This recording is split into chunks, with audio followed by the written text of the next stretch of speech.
நான் வந்து 2014 இங்கே பேங்கிங் எக்ஸாமுக்காக வந்தேன்.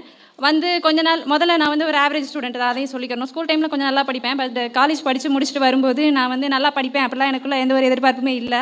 வந்து சரி சும்மா அட்டன் பண்ணுவோம், நம்மளும் வீட்டில் சும்மா தானே இருக்கோம் அப்படிங்கிற ஒரு மைண்ட் செட்டில் தான் வந்தேன். நிறைய பேர் படிக்கிறாங்க, சரி நம்மளும் ஏதாவது படிக்கணும், ஒரு ஜாப் வாங்கணும் அப்படிங்கிறதுல தான் பேங்கிங்கில் வந்து நான் போக ஆரம்பித்தேன். அப்புறம் தான் ஓகே நமக்கு கொஞ்சம் மேக்ஸ் வருது, ரீசனிங் வருது, கண்டினியூ பண்ணலாம் அப்படின்னு சொல்லிட்டு கண்டினியூ பண்ணேன். இருந்தாலும் பேங்கிங்கில் என்னால் எந்த அளவுக்கும் பெருசாக போக முடியல. அப்புறம் எஸ்ஐ எக்ஸாம் அட்டன் பண்ணேன். 2015 கால்ஃபரில் அட்டன் பண்ணேன். எக்ஸாம் கிளியர் பண்ணிட்டேன். பட் ஃபிசிக்கல் என்னால் கரெக்டாக பண்ண முடியல. ஃபிசிக்கலில் வெளியே வந்துட்டேன். இப்போ சொன்னாங்க இல்லையா, எந்த இடத்துல விழுந்தோமோ அந்த இடத்துல எந்திரிச்சு நிற்கணும், அந்த ஒரு எண்ணத்தில் தான் திருப்பியும் இந்த டைம் எஸ்ஐ எக்ஸாம் அப்ளை பண்ணேன். அப்ளை பண்ணதுலேருந்தே ஃபிசிக்கல் பண்ண ஆரம்பிச்சிட்டேன். எக்ஸாம் கிளியர் பண்ணேன். அதோட ஃபிசிக்கலையும் நல்ல மார்க்கோட கிளியர் பண்ணேன்.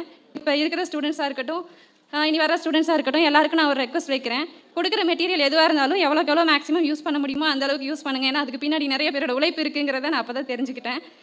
அப்புறம் அகாடமியில் நிறையா டெஸ்ட் பேட்ச் அட்டன் பண்ணுவேன், கரெக்ஷன் பண்ணுவேன். சாரோட அட்வைஸ் நிறையா கேட்பேன். அதில் எனக்கு ஒரு விஷயம் என்ன பிடிக்கும் அப்படின்னா, ஒரு எக்ஸாம் படிக்கும்போது இதுதான் எனக்கு வந்து உலகம், இதை தவிர வேறு எனக்கு ஆப்ஷனே இல்லை அப்படிங்கிற மாதிரி படிக்கணும் அப்படிம்பாங்க.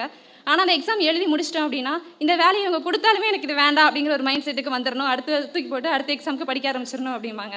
நிறையா டைம் எக்ஸாமில் ஃபெயிலியர் ஆகும்போதோ இல்லை ஃபைனல் எல்லாம் முடிச்சு ஓவரால் கட் ஆஃபில் நிறைய வெளியே வந்திருக்கேன். அந்த மாதிரி வரும்போது அந்த வார்த்தைகள் எனக்கு ரொம்ப யூஸ்ஃபுல்லாக இருந்தது. ஒவ்வொரு டைமும் ரொம்ப கஷ்டமாக இருக்கும், இருந்தாலும் சரி நம்மளால் முடியும் அப்படின்ட்டு செல்ஃப் மோட்டிவேட் நான் அதிகமாக பண்ணுவேன். என்ன நானே பண்ணிக்குவேன். ஆனால் எனக்கு அவங்க சொன்ன மாதிரி, இங்கே நிறைய பேர் சொன்ன மாதிரி ஃபேமிலி வைஸ் எனக்கு எந்த ப்ரெஷருமே கிடையாது. ஆனால் வெளியிலேருந்து நிறைய ப்ரெஷர்ஸ், இன்னும் படிக்கிறியா அப்படின்னு. அப்புறம் இப்போ அடுத்து எஸ்ஐ கிளியர் பண்ணியிருக்கேன், ரொம்ப சந்தோஷமாக இருக்குது. எங்கள் குடும்பத்தில் நான் தான் ஃபஸ்ட்டு கவர்மெண்ட் எம்ப்ளாயி. நான் எந்த ஒரு எக்ஸாம் அப்ளை பண்ணாலும் அட்ரஸ் கொடுக்கும்போது எங்கள் கடை அட்ரஸ் கொடுப்பேன். எங்கள் அப்பா வந்து டீ கடை வச்சுருக்கிறாங்க விளாத்திக்குளத்தில்.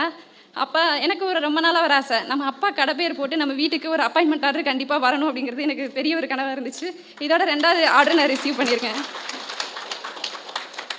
எல்லாரையும் எவ்வளோ வாழ்த்து சொல்லியிருக்கிறாங்க.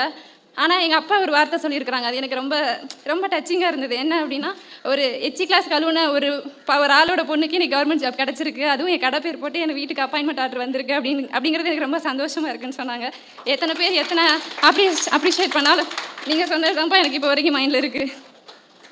அது மாதிரி எனக்கு எங்கள் அம்மா இறந்துட்டாங்க 2004. அப்போ இருந்து இப்போ வரைக்கும் எங்கள் அப்பா எனக்கு எல்லா விதத்துலேயும் ரொம்ப பெரிய சப்போர்ட்டு. அதனால் லைஃப்பில் என்றைக்கும் அப்பா அவங்களை என்றைக்கும் மறக்க மாட்டேன். அவங்க பேரை வந்து எவ்வளோக்கு எவ்வளோ தூக்க முடியுமோ அந்த அளவுக்கு நான் அவங்களுக்கு பெருமைப்படுத்தி தருவேங்கிறது இப்போ சொல்லிக்கிறேன்ப்பா.